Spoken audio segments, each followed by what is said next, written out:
This story was submitted by Daniel. Let's start off with a little background information. I'm a male and 18 years of age.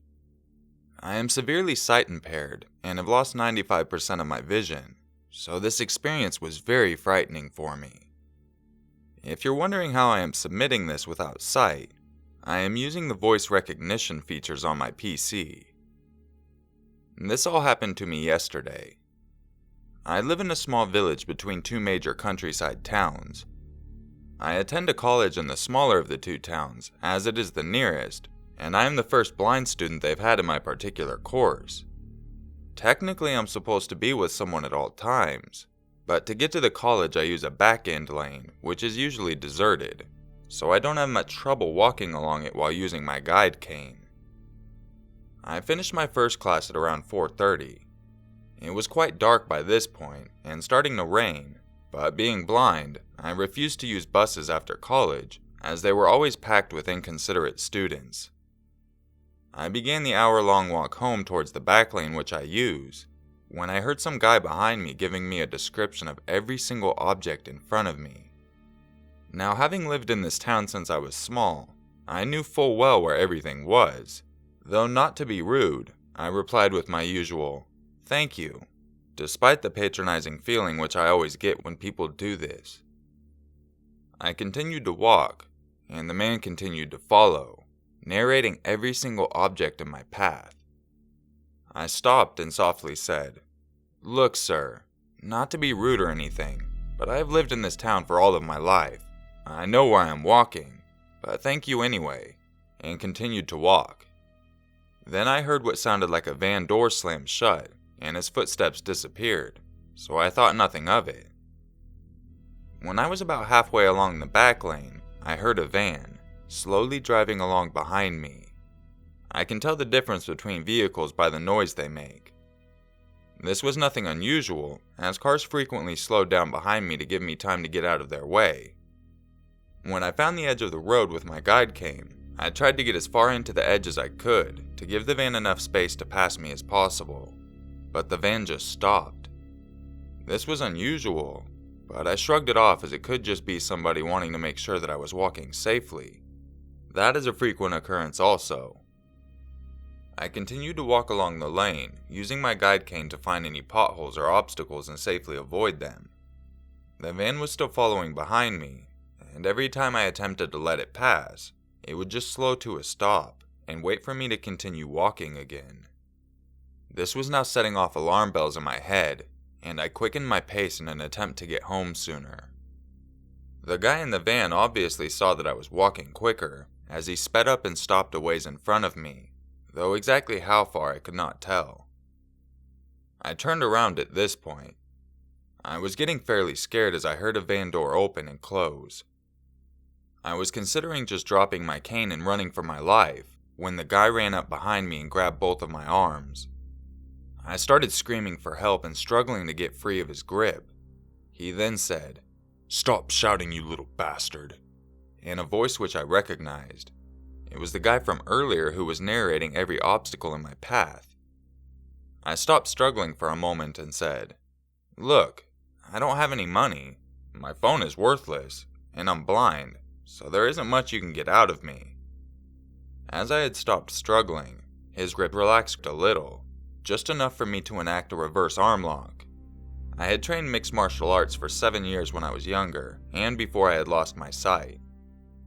I held the guy's arms behind his back, with the intent of pushing him just far enough in the other direction to allow me enough time to run in whichever direction I could. I knew the area very well, and could walk through the fields at the side of the lane, even now, as the routes were embedded in my memory from childhood. I then heard another van door open and slam shut, and footsteps rapidly approaching. I decided there was only one thing I could do. I pushed the guy I was holding into the bushes, where it would take him a minute to regain his composure. I turned in the directions the footsteps were approaching from, and swung as hard as I could with my guide cane, which, believe me, can really hurt if used properly. The guy shouted, "Ouch," which was my notice to run like hell. I ran as fast as I could. I didn't care whether I hit a tree or not without the use of my cane. I knew the route plenty well as it was anyway.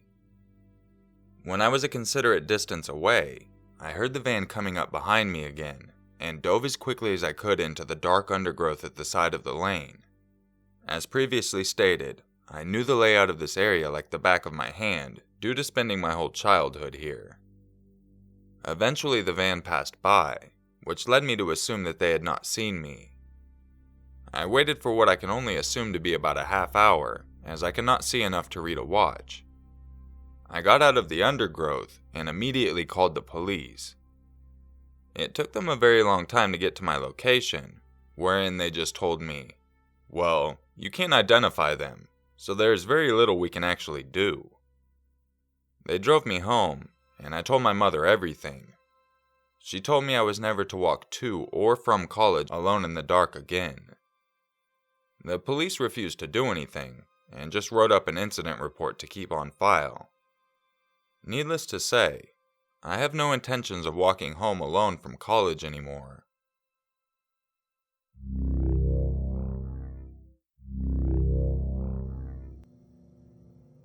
This story was submitted by an anonymous viewer. I am a female, and this happened when I was in middle school. It was a day like any other. I got up and began getting ready for school. Being blind makes it a bit harder, so I'm normally up at around 5 o'clock. I hated having to ride the special bus, so I normally got a ride from my friend's brother. He seemed normal, forgetting the fact that he always smelled like weed. The only time we would ever talk was when he would ask me what it was like not being able to see, and I would tell him the usual, "I can tell when it's dark and light, but otherwise it's just blank." One day when he arrived, I got in his car, and it smelt different. I asked him if he had any friends in the car, to which he replied no. The ride was silent, and was taking longer than normal, so I asked him why. All of a sudden I was pushed out of the car.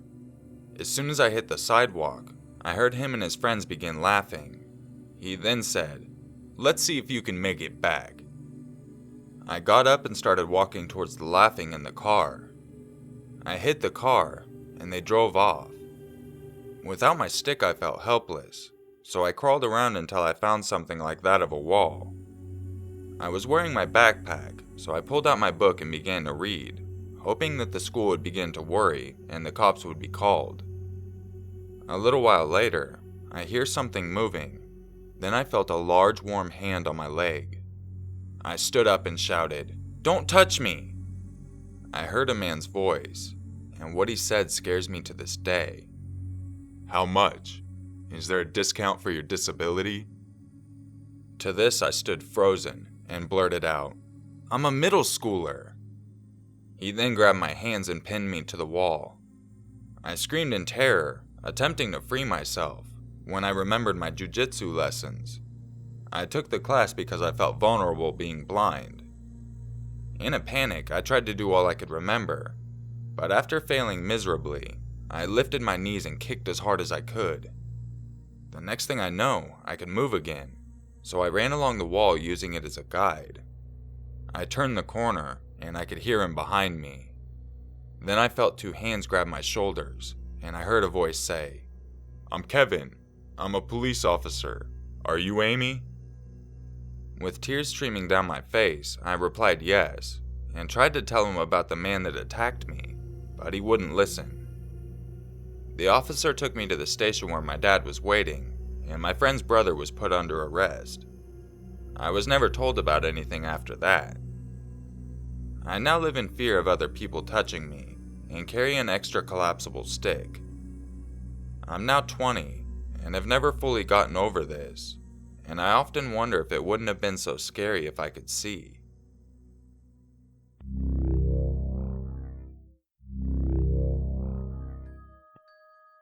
If you enjoyed this video, you know what to do. If you would like a chance to have your story featured in an upcoming video, make sure you check out the description for information on how to submit your stories. Now for both of these stories, I think that if I went through either of these instances and I was blind also, that would make it a lot scarier. Both of these incidents are pretty scary on their own, let alone if you wouldn't be able to see. Now in the first story, thankfully you knew the area well enough to be able to get out of there and do something for yourself. I think it's a wise decision to not walk to and from school, just in case that person wants to meet you again, because the only thing you know about them is what they sound like, and they just don't have to talk. Thankfully you got away, and hopefully you won't have to deal with them again. Now in the second story, I'm really happy that the police were able to find you swiftly, otherwise who knows what would have happened. I think it's pretty screwed up what your friend's brother did, and hopefully he gets a little karma coming his way shortly. On your thing about hating to ride the short bus, don't feel so bad about it. I rode the short bus. I used to live so far out of town that the regular buses wouldn't go there, so you had to ride the short bus. Those things are awesome. You don't have about 40 kids you have to worry about. You can take them through the mud, they're quick as hell, and you usually get home a little quicker. So hopefully if you're stuck riding it, you try to think of the little bit of good. It's only temporary anyways. I hope you all have a wonderful day, and I'll catch you in the next video. And just remember, it's always scarier if it's true.